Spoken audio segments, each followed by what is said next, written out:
Hi, this is Erin Jean. Welcome to another episode of the Business of Inner Peace. I'm super excited. On this episode, we have Robyn Sears. Robyn is the founder of Above and Not Beneath.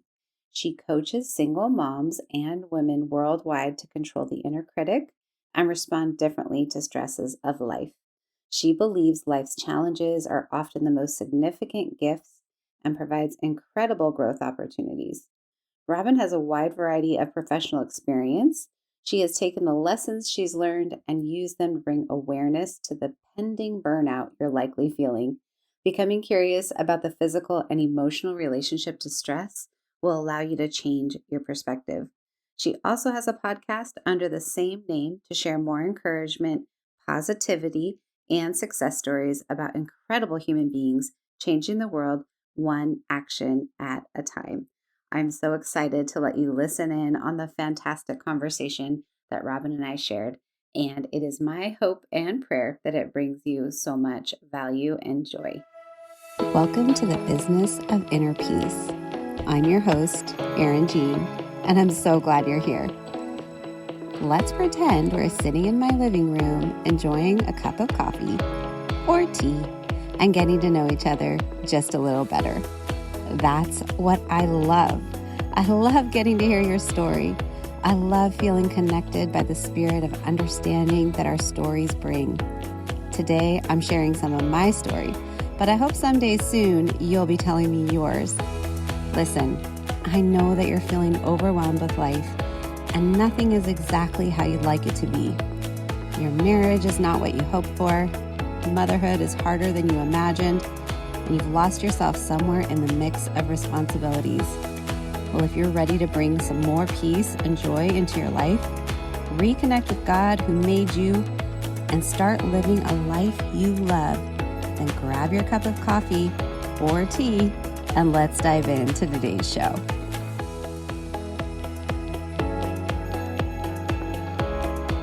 Thanks for being willing to connect with me. I was able to take a look at, your profile and a little bit about what you do with Above and Not Beneath.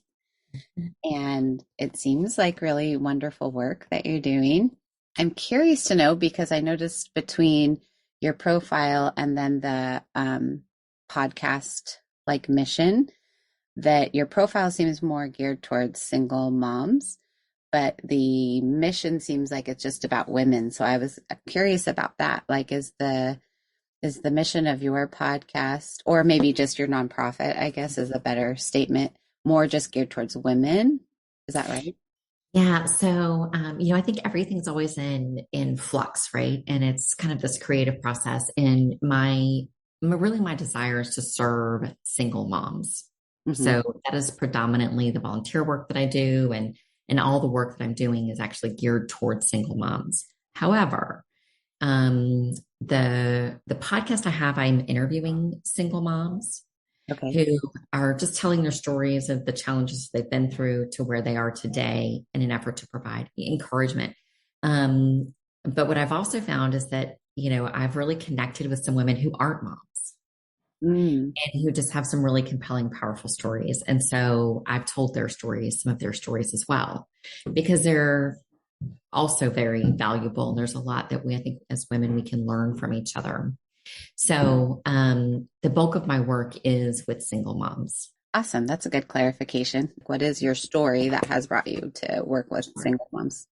So part of my story is I became a mom at 17 and got married, which was, it's a mixed bag. And statistically, when you marry that young, you're 70% likely to divorce. And so after 17 years of marriage and 3 children, we divorced.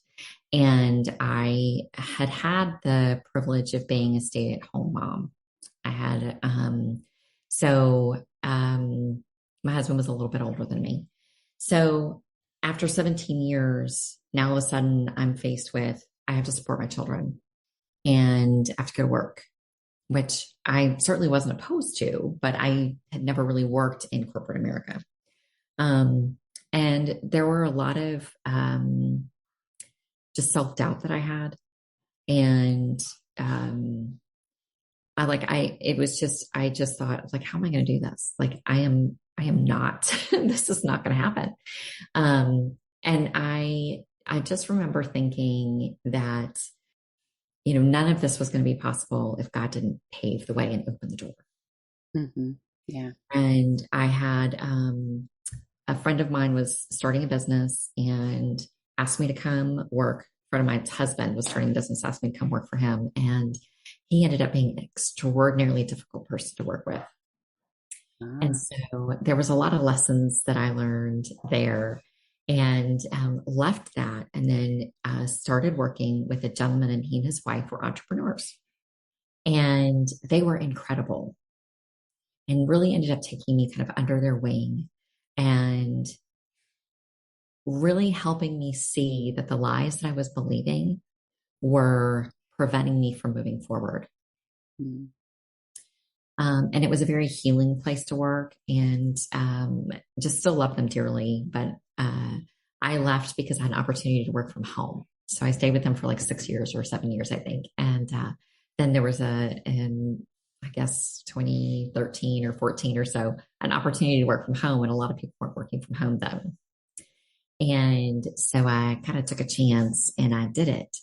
But the season I was with them, I was a single parent, and the way they mentored me and allowed me to make mistakes and coached me through those mistakes and taught me how to laugh at myself and not take everything so seriously. Like the world was always falling, right? It's like, how am I going to pay these bills, and how am I going to get soccer on time? And how am I going to, the challenges there left a marking,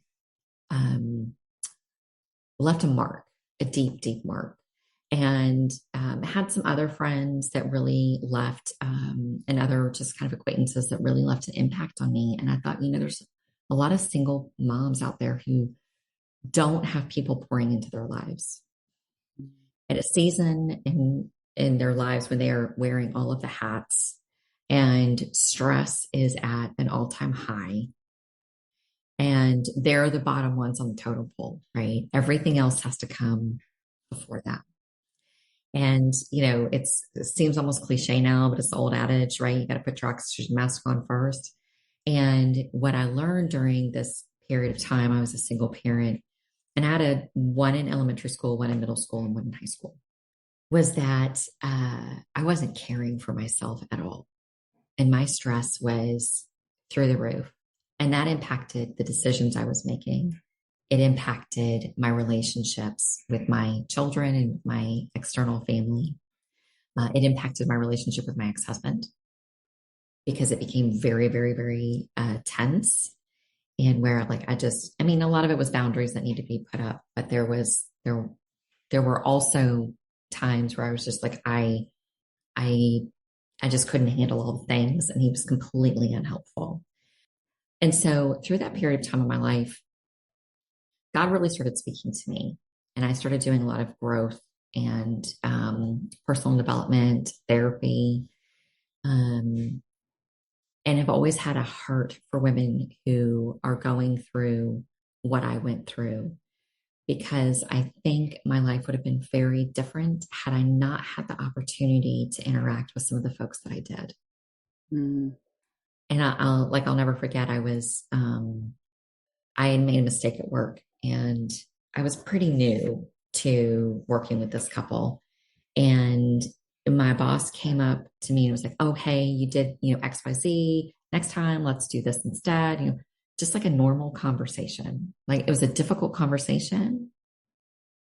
But he just had it in such like an offhanded way that I didn't leave feeling completely shamed and bereft by the conversation. Yeah. I left the conversation feeling like, oh, okay, I see what I did there. I should have done X instead. Like it was no big deal, but it was just a learning experience. Yeah. Where previously, like with my ex-husband and the other gentleman I'd worked for, I would have walked away from those conversations completely ashamed and like shut down and able to move forward. Yeah. And so I really want to encourage these single moms to be able to have these conversations in the workplace with their children and to be able to take conversations, difficult conversations that are kind of coming their way in a different way, right? Because we have the power to choose how we interpret the conversation. Yeah. And some of these conversations were me really sort of the light turning on, going, I actually have, like, even if something hadn't been delivered well, I still have the power to say, okay, this is valid, this is valid, this is valid. However, the rest of this, that's not me, that's on you, right? And it takes a lot of, and especially I think as a single mom, when we're all things to the school, we're all things to work, we're all things to our children, it becomes really, really, really challenging. And we Yeah. end up absorbing everything and feeling like we're not enough. We're not doing a good enough job. And so just helping these women become able to deal with their stress better.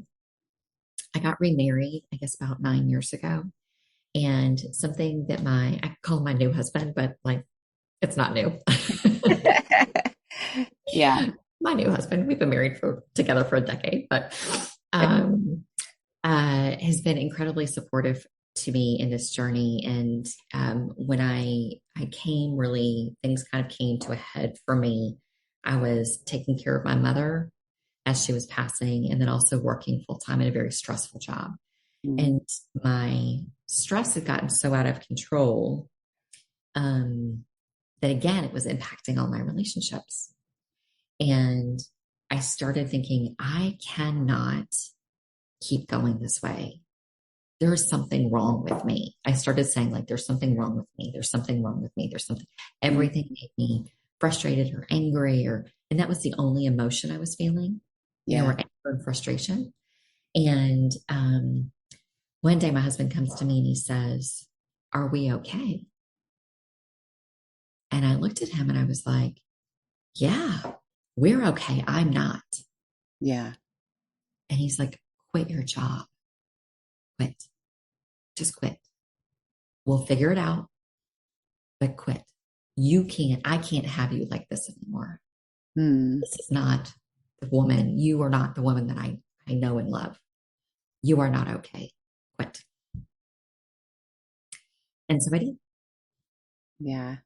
And over the last couple of years, I've found great joy working in contract positions. So I worked with a lot of really interesting organizations doing different things. And God really started to press upon my heart that I needed to go and work with these single moms. And I do some volunteer work with a local organization that supports single moms. And I was talking to the founder, and he's like, I really think we need a podcast. Like, they're like single moms, they need a podcast. They need some encouragement. And I love this organization so much, and really believe in what they're doing. I was like, yeah, that's okay. I could totally do that. I coach single moms. I can do a podcast for single moms, just to provide encouragement and a break from the mess and the chaos of what's in the world. Like, you turn on the Yeah. news, it's doom and gloom. And I'm like, I'm Yeah. sorry. I was like, let's have some fun encouraging people. But I also really have a passion for these organizations that are serving women. And so they're not just serving single moms, but a lot of them just serve women or single moms. Uh-huh. And I thought, it'd be great to talk to them too, to see what are they doing in the world? What kind of good are they doing? To point other women to them who might need their services, but also as an opportunity to, like, maybe you looking for a new place to give money or to volunteer. Yeah. Just as a means of connection. I like So, sort of a long-winded way to say that, my journey and what I'm doing now really was born out of my own personal experience, like I think it is for a lot of us. that. Yeah. But also, I feel like it's something that God has pressed upon me to do. And when I was, like, sort of thinking about, how we do, like, I'm not going to lump you into this because maybe you don't do this, but I do this. You have this thing and you're like, oh, I'm going to do this. And you start to think about it, and then reality sets in, right? Yeah. And then it's like, oh, well, this can be complicated, and there's going to be a lot of things involved and all the details. And then I will just let things go. Yeah. It just makes you stop. Yeah. this makes you stop. And there's actually a name for it, and there's a whole bell curve, and it totally escapes my memory right this second. I was sitting in church, and I was like, and I had this plan. I was like, okay, I have this contract that's ending in at the end of April. Yeah, I think it ending at the end of April, the end of May, I can't remember. And it was like probably mid March. And I was working this contract, doing some implementation for this organization. And I was sitting in church praying. And I felt like God said to me, stop running from what I called you to. Mm. And it made me stop. And I'm like, oh, no, but God, I have a plan. So like in May, I'm going to do this and this and this. And so I have a plan. So we're good. And the next day, I'm on a Zoom call, and the organization that I'm working with, they're like, okay, well, we've decided to go ahead and change directions for this contract. And we're going to pay you out for the duration of the contract, but we're going to utilize like a different tool. So we don't need you for this. Oh, wow. Like, huh. And I got off that call. And I think previously, like I would have been like really upset with it, but I was like, God told me to stop running from what he called me to. And me saying, oh, but I have a plan is still me running. Yeah. So he was like, no, I don't mean in a month from now. I mean, right now. Yeah. So, so that's what I'm doing. That's really cool. I love how God works in our lives. Yeah. So, Just, you just never know, right? You never know what's going to happen or how it's going to happen. And so just trying to take the next step forward. yeah, that's amazing. And I love this question too about what is positive intelligence. Like, I'd love for you to kind of share Yeah. with me your Yeah. definition of that. Sure. So positive intelligence is actually, it's a methodology that was created by a coaching methodology created by Shirzad Shermaine. Okay. And it's born out of a lot of neuroscience research, and sort of the way I've interpreted it, which I think they probably would say that's not actually the definition, but this is how it lands for me, is that positive intelligence is learning the intersection between how our thoughts fuel our emotions and our emotions fuel our behavior. Hmm. And our behavior fuels our stress, Yeah. right? So it's a way to interrupt that pattern by just really bringing yourself to like, where am I sitting right now? What is happening in this moment? Not this train wreck that's happening in my mind where my mind is racing and I'm thinking about all the what ifs and the worst case scenarios and how our mind just spins. But it's literally just a way to interrupt that thought process and to allow our stress to like take a back seat. Hmm. So it's an interrupt. It literally is like, it's a way to interrupt it and to allow you to be more present with the people that you're with and the conversations that you're having. And for me, what has happened is I went from being able to like just only experiencing like anger and frustration and agitation to like, oh, I'm experiencing curiosity and joy Hmm. and empathy. And it's like stress had shut all of these emotions down for me Yeah. to where now I'm like, oh, okay. When I have a better handle on the way I'm thinking about things and my stress, I actually feel more. Yeah.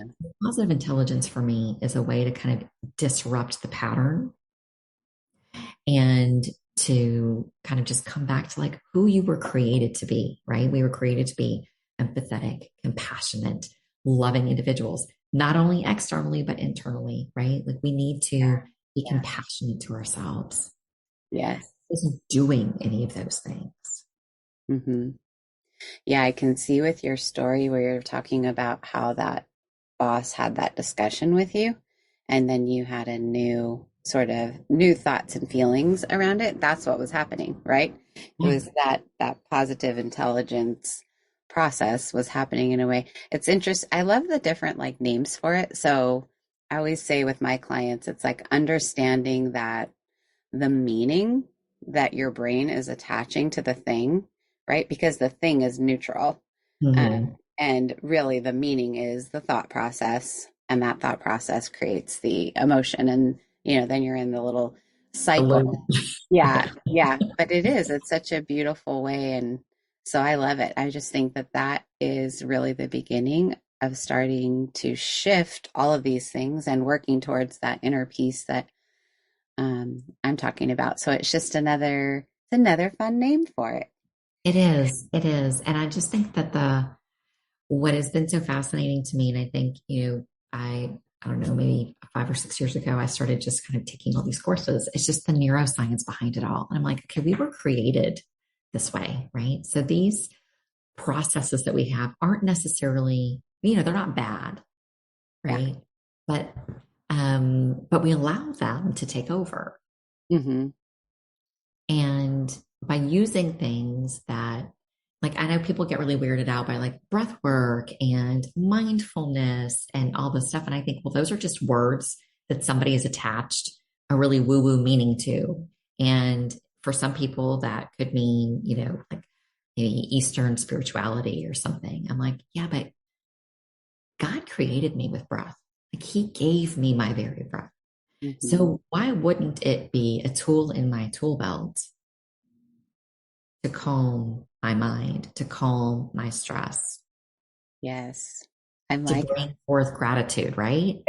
yeah. So I get really, you know, I don't know. I don't know if you have people like this in your life, but I have some people in my life who are like, oh, that's evil, like mindfulness. I'm like, but is it? I don't Oh my know. gosh. I am so with you. It's like one of my little mini soapboxes that I'm always talking about is that there is this thing. There's this thing within, I'm just going to say like the Christian community, that anything that you do not understand, right? It's like the easiest thing is just to label it as evil and to just walk away from it. And I just feel like there's so many beautiful tools, especially within kind of like that Eastern medicine realm. Like much of my journey actually started in like essential oils and discovering all that. And some people get all weirded out. And I'm like, wait a minute. If you believe in God and you believe that He created the world, that means that God created this, and it has scientifically proven properties that are helping your body. And it's kind of, I'm just so with you on that. It's the same exact thing for all of these mindfulness neuroscience type of tools.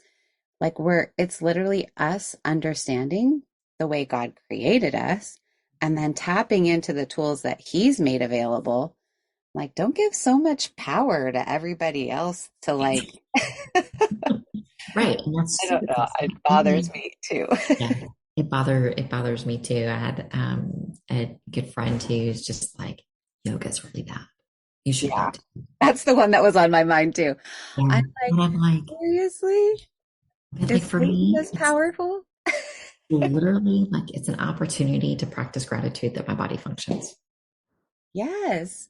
Well, and I just have this thought always like, so you mean to tell me if I put my body in this position, that because somebody else made a meaning about that position of my body, that I am now joining them in their meaning?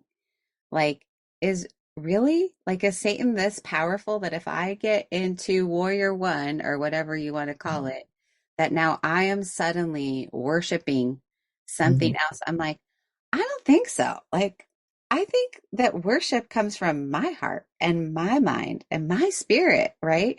Like, that's a thing between me and God. And no matter what shape my body is in, I don't really think it has the power to like break my connection with God.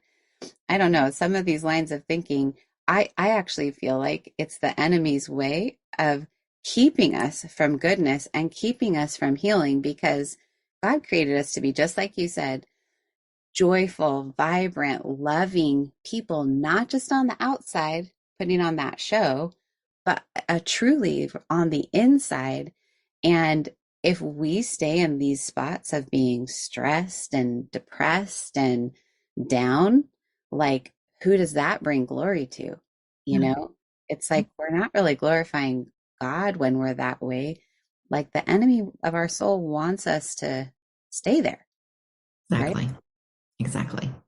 You gotta stand up and like unite and really, I just feel like this is such an important thing, all of this stuff to just share. I love your perspective so much. I'm like, yes, we need to have so many more of us out into the world sharing this message. And I don't know, over the past year, I've really felt like it's especially within the Christian community because we look just like the world, right? As far as our stress and all of that stuff goes, it's like we really don't stand out as being any different. Our divorce rates, like all of that stuff, it's time to do something about it. Exactly. And it has to start at home, right? It has to start with you. And then those things go out, which is so fascinating to me that it's like the emotions that you are experiencing, the person that you are with will also experience those through mirror neurons. So the more negative you are, right, the more that that's rubbing off on somebody else. Yes. And it's just so, all of that is so interesting. I'm like, and God created this way. Isn't Hmm. that Isn't that interesting? Well, interesting? and it gives us really a lot more power, Mhm. right? Than we realize because that is how, I mean, for me, what you're describing right there in the mirror neurons is really the truth of how my whole marriage has changed is because I changed, Yeah. right? And this is why I'm saying changing and shifting relationships, we get told that message like it takes two to make a relationship. And while there's some truth to it, there's also, it's kind of like a lie that you're buying into because if you do this work on your own, like Mm, all of your relationships will begin to change because you have changed so yeah. much. You So know, good. Yeah. it's like inevitable. Exactly. Exactly. Yeah. uh, I love it so much. I'm like, Yeah. I love it too. And Erin, it's like you were saying that. And I was just thinking, yeah. And all these single moms that I'm working with and talking to who may end up getting married or maybe in a relationship, they need to hear about the work that you're doing. well, and here's the thing, the reason why, like, I agree with you 1,000%, but you know how you've had those girlfriends where it's like, oh, they're now with the same kind of guy again, and now they're with the same kind of guy again. And I think every single mom's biggest fear is now getting married and having children and repeating the pattern, right?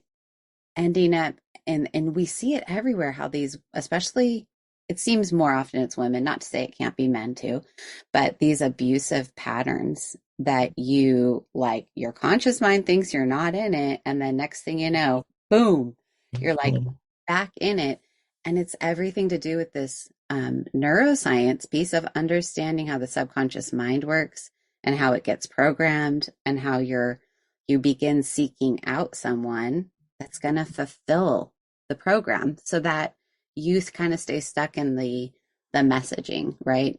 Yeah. um Yeah. I'm chuckling because I had a girlfriend. I just went out on like maybe 3 or 4 dates with this guy when I was dating, and one of my girlfriends met him. And then later I said, "So what did you think?" And she goes, "He's exactly like your ex-husband." And I went, "Oh," because I didn't see it. yeah, Didn't go out with him again. I was like, I do not want to repeat the pattern. yeah. Nope.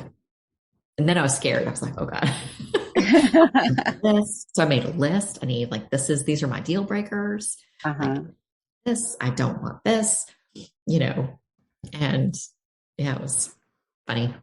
um being that we're getting all of these messages from childhood, like it just makes me curious kind of when you were talking about the beginning of your story, like I'm thinking about 17-year-old you. Mhm. I'm guessing that she felt like really unworthy and really like um I'm not enough. Like Yeah. that was maybe something that somehow came out of your childhood. And so when you're talking about every time you'd have those conversations with different people that were sort of tough conversations, that's why it crushed you, right? That's why it was like, I'm now immovable. I can't go forward because your whole system got the confirmation Mhm. of you are not worthy, you're not enough, Yeah. right? Because you messed up. And it's so cool because you use that tool, the what you're talking about, positive intelligence. It's that tool of the pattern interrupt, right? And it helped to start rewiring your subconscious programming to where it suddenly was possible to Yeah. see that, you know, you are enough. And it's just some feedback of how to be better. Right. Yeah. Yeah. Yeah. It's so interesting. Have you done like a timeline exercise? Uh-huh. Yeah. Yeah. I've done that a couple of times and I did a reframing exercise that was really powerful and it made a huge impact. And I took that timeline and then I went through and I just like all of the things that I felt about myself at that time Hmm. and the messages that I was getting from someone else and went back through and was like, but what was the lesson? Mm, Who am I now because of this situation? How did this shape me? And that changed my perspective on so many things. Um, that it's like the probably the number one thing that I tell people to go do. yeah. Yeah, I do. It's called timeline therapy. And so it's a kind of under the umbrella of like hypnotherapy. But that's what I do with a lot of my clients. And so it sounds like maybe what you were doing is actually sitting down and writing about it. Yeah. Um, but either way, we're asking our subconscious to engage with us Yeah. and to bring all of that stuff up. So it is really valuable, especially the piece that's the most valuable is what you said, is your perspective shifted, Yeah. right? Because Yeah. sometimes when we're going, therapy can be helpful, but it can also be detrimental. And it probably depends a lot on your therapist, but a lot of therapy gets focused on the past and it's not very like forward thinking. And I found myself for years just sort of like reliving the past over and over. But my perspective about the past was never changing in reliving it. And so it kept me stuck. And I think that's the defining difference right there of when Mm. you're dealing with it, right? Yeah. Like if nothing's pushing you to actually change your perspective about it, it's not Totally. going to be very healing to keep talking about it. And I think what I really found in all of that is that it allowed me to become more forgiving. Mm, You know, those people that I'd been so angry with in my past that I was actually able to be to like offer them empathy and compassion and forgiveness. Like, you know what, I'm letting this go and I forgive you. yeah, And they may have never even known that I was, you know, so right, because that's on us, right? That's those are the things that we totally. hold. But it just allowed me to step into like, yeah, I'm good now. Like I forgive you for that hurt. Yeah, it's beautiful. Yeah. And it's really for you. Yeah. I feel like Mhm. the forgiveness is It absolutely is. Yeah. for you. We can trick ourselves into thinking it's something they want or need, but they're just living Yeah. their best life without you. Probably don't even know, right? Like that's Yeah, the whole thing is like 90% of the times I think people don't even realize that you're harboring something. totally. That's so funny. Um, okay, I'm like, I just like I wrote down all these little questions that I loved. So if you're okay, we're just Yeah, gonna absolutely. into those. Um, I would love to just kind of hear from your perspective how you see this work that you've been doing, and not for a incredibly long time, right? Just God Right. brought you to this shift. How do you see that making an impact? Yeah. You know, it's funny that I'm working with a guy who's kind of putting my website together and doing some things. And he's like, Robyn, so what do you want your reach to be? Or what do you, and I was like, look, if one person feels encouraged and feels like they have the power to change the next moment of their life, that's enough. Hmm. Yeah. because that one person making that one change for themselves, it impacts their children, it impacts their work relationships, it impacts, it's just this spider effect. Mm-hmm.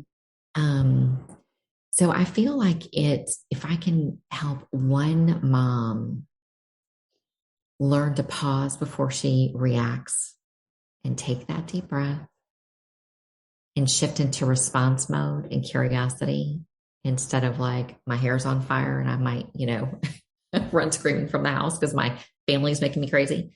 Um, to shift into responding instead of reacting, like Yeah. that's enough. Yeah. That's because it just the way it impacts the unintentionally impacts the people around you is pretty powerful, I think. Yeah. Well, what's interesting about that thought is that's not something that typically happens overnight. Yeah. Um, and I think if we don't have the right tool, right, this is where you can kind of get frustrated with all of these ideas. Like Mhm. the power of positive thinking is really one of them that I think we sort of been sold, but without really the right tool set to do it. Or even like there's that verse in the Bible about renewing your mind. Um, it's like it is a very true principle, but the tools that we've been given at church Right. don't always like work because usually they just tell you like just pray more or like just read the Bible to renew your mind, and that doesn't always work. I'm not saying that God can't work that way, but Yeah. I've found it doesn't always work. So I'm curious, like if there's a single mom that was like just listening out there, what would you tell her as far as like the practical, like what's her practical first step, The to first step is to offer herself some grace, right? It is about stepping into empathy and compassion for yourself. You are enough. You're not going to be perfect, and you don't need to be. Your children don't need you to be perfect. Your boss doesn't need you to be perfect, regardless of whatever kind of crap they give you. They don't need you to be perfect. Yeah. And so, honestly, I think the first step is just to take that deep breath and to realize that you deserve the same kind of empathy and compassion that you would give to somebody else. And to Mhm. stop in that and really sit and think, it's like, I am hard on myself Yeah. and I don't need to be. Yeah. And to kind of implement with positive intelligence, they have this tool that they want you to use, and it's called a PQ rep. And literally all it is it's breathing for 90 minutes or 90 seconds, right? Like, so it's just breathing. It's like literally feeling. So it's a bit of a mindfulness practice. I call them micro moments of mindfulness. Mm. And so it's like, okay, I'm sitting here, I'm in this meeting. How do my legs feel in the chair? Right. And it's taking the deep breath, recognizing my body is feeling a stress. It's okay. Hmm. So breathe, really pay attention to like one thing to allow your prefrontal cortex, right, to kick in. Hmm. The amygdala to like calm down. It's like, thank you for the alert. Just need you to Yeah. sit, you know. So I think that's the first step. It's just to offer yourself empathy and compassion. Mm. I love that. Yes, every mama needs this, and Mhm. especially the ones that are doing it all on their own. So I'm curious, I know that you point people towards your podcast, but do you also do like one-on-one coaching with women? I do. I have a 6 week group coaching program, and then we'll also do one-on-one coaching based on that program. Okay. Yeah, And then are you running the nonprofit or are you just working for a nonprofit? running Running it. it. Wow. And where are you located, by the way? I forgot to I'm ask outside of that. Atlanta. Okay. Over in Georgia. Yes, yes. That is so cool. Um, I really, really just I just feel like I could sit and have coffee with you for Yeah, let's do a few it. hours. I'm in California, so it's a little bit farther. But Yes. I just love all of this. Like I feel like we're so aligned in our mission of what we are trying to do for women in the world, and it really makes my heart happy. I literally have loved our conversation today. I'm like, can we schedule another one? Because I Yes, think we can. yes, we can. We will do it again. Um, how can the women that are out there listening connect with you? Where can they find you? Yeah. So my website, above-not-beneath.org, or you can find me on Instagram at above-not-beneath-coach. Awesome. Anything else you want to add then before we say goodbye? Yeah. Well, thank you so much, Erin, for having me on your podcast. I am deeply appreciative and grateful for the work that you are doing with women because it's necessary. Thank you so much. I hope God just richly blesses you and everything you're doing. I hope you enjoyed today's episode. If you're feeling blessed by the content here, the number one way you can show me is by leaving me a written review of the show. I'd be forever grateful. Knowing that you're out there listening helps me know that I'm truly living out God's purpose in my life. The other thing you can do is take a screenshot of this episode, share it with a friend, or better yet, tag me on your Instagram stories. Remember, you are seen, known, and loved. May God richly bless you today. All my love, Erin Jean.